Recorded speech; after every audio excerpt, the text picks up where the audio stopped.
What's up, champ? I'm Vince Delmonte of GeneExpressionTraining.com. We're back with my good friend Macaulay Culkin here. And we got a beginner shoulder workout for mass. 4 exercises, and we're gonna dig right into it. We got 2 unique exercises for you guys today. I think you guys are gonna really enjoy these ones.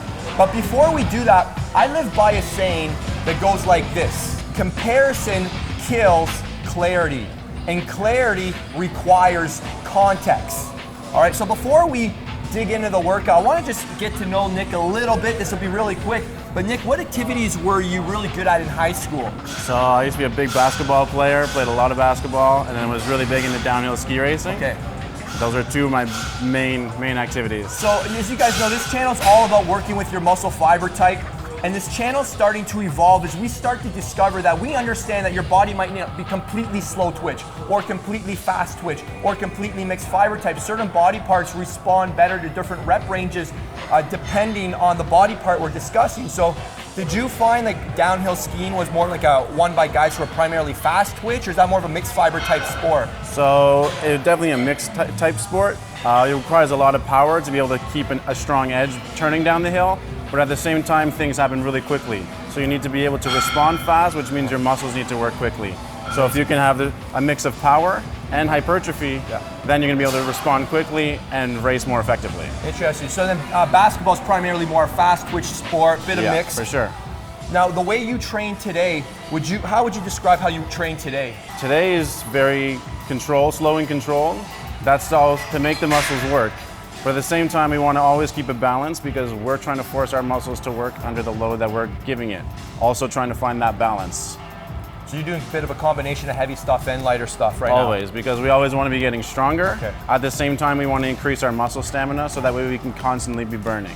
Okay, so it's important to understand, so the kind of training you're doing would be geared more to like mixed fibers type stuff. So you're doing a combination of volume training, a combination of strength training. For sure. And you find that, and that's probably very reflective, sounds very reflective of what you did well at in high school. Definitely. So you're working with your body type. Always. Yeah, that's cool stuff. So I always like to understand, like when you look at somebody's physique, you want to understand how did this physique come about, right? And like, what about your arms? Do you do anything specific for your arms? So arms for me are naturally pretty gifted. So see, I actually have a bicep injury at the moment, and all I can curl is 20 pounds. So he's got great arms, and he hardly ever trains them. He never goes over 20 pounds. Yeah. But that's good to know, because remember, comparison kills clarity, and clarity always requires context. Let's get into the workout.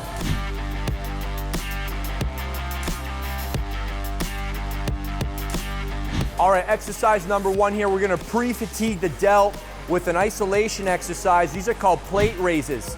15 reps here, guys. I want you to go really slow. You got the tempo. Some of you guys have been asking, what is the tempo? Let me quickly break it down. The first number always represents the lowering. All right, so that's the negative portion of the movement. So here, we're lowering the weight for 4 seconds. And then the second number is the pause between the eccentric and the concentric. So a 1 second pause at the bottom. So we're not going right back up, we're holding it for 1. And then the third number is the concentric. All right, so in this case, the raising of the weight. All right, and we got 2 seconds, so we're not just blasting the weight up, we're controlling the weight, squeezing our muscles for 2 seconds to the top position. And then between the concentric and eccentric, that 4th number, that is the pause, isometric contraction for 1 second. That's a 4 count tempo, all right? After that, that's 1 rep. He's gonna do that 15 times. Again, guys, the take-home lesson here, guys, is to go slow and controlled. If you're like getting bogged down by the number counting, that's just a tool to help you get that control. But the main purpose of that tempo is so that you're owning the weight, so that you're contracting muscle and your muscles are working the weights and not the other way around. Exercise number 2 are bent elbow lateral raises. You're gonna find these are way harder than they look. I want you to go on this incline. So we've got a different challenge to the shoulder. Because the dumbbell's in front of us as well, we're challenging the external rotators of the shoulder. So if you feel your shoulders really getting challenged here, that's very normal. We're challenging them in a unique way with a unique angle. And this is gonna stimulate some stuff that you may have not challenged before with just normal side lateral raises or cable raises. So hang tough. Really control that movement.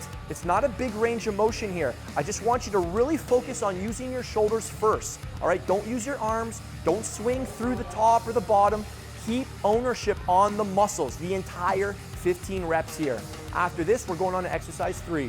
Exercise 3 is a fun one. I want you to do a machine shoulder press. So if your gym doesn't have the hammer strength here, no problem. If you work out at your home, just do a seated dumbbell overhead shoulder press. The big thing here, guys, is to really control the negative. Most people are not used to pausing in the bottom position of a shoulder press. They're not used to pausing at the top position of a shoulder press, and that's how they're able to go out really heavy but have undeveloped shoulders. This one here is just gonna make your shoulders scream. All right, you can even play with the range of motion here and try and get as deep as possible without losing the tension, all right? Range of motion is awesome if you're in control, all right? People say full range of motion, only if you can control it. Full range of motion is the dumbest idea in the world if you can't control the range you're going through. Now we're moving on to our last exercise. We're gonna challenge the shortened end of the shoulder here with cables. All right, so find a cable apparatus in your gym, and what you're gonna do here is you're just gonna fully reach for the ceiling and reach for opposite walls, and every cable setup's a little different, so you're just gonna feel a little different on different machines in your gym, and you probably feel some new things in your shoulders contracting here. I want you to really just play with the range of motion here. I want you to reach for the ceiling, I want you to reach for opposite walls, I want you to really focus on big distance. Cover a lot of range of motion and really feel your shoulders contracting the entire time. And avoid ranges of motion with this one here that you start to lose the tension where you're like, I don't feel any challenge here. Okay, perfect. Stop there and then let it come back in, and then only maintain the range of motion where you feel your shoulders really fighting the resistance, okay? Building muscle is all about fighting against resistance. If there's no resistance, there's no point even being in the gym, because that's what your muscles require to grow, all right? So these cables are really gonna finish off the shoulders in a fun way, unique way. Keep your abs locked down, keep your butt tight, and just keep all the tension on your shoulders. Initiate with your shoulders, try not to initiate with your wrists or your elbows. If you initiate with your shoulders, then you make your elbow a slave to the shoulder and the wrist a slave to the elbow, all right? Those joints just follow the joint that's making the initiation of the movement.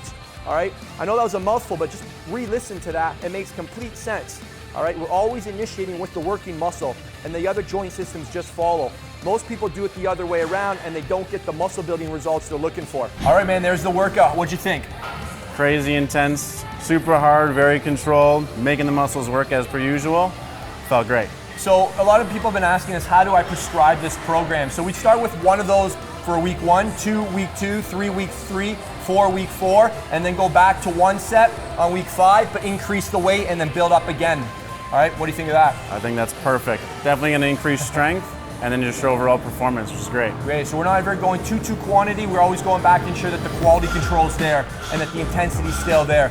All right, guys, if you want a workout program that's customized to your muscle fiber type, click the link above me. It'll take you to a page that'll tell you what program of mine would be best for you over the next 18 weeks.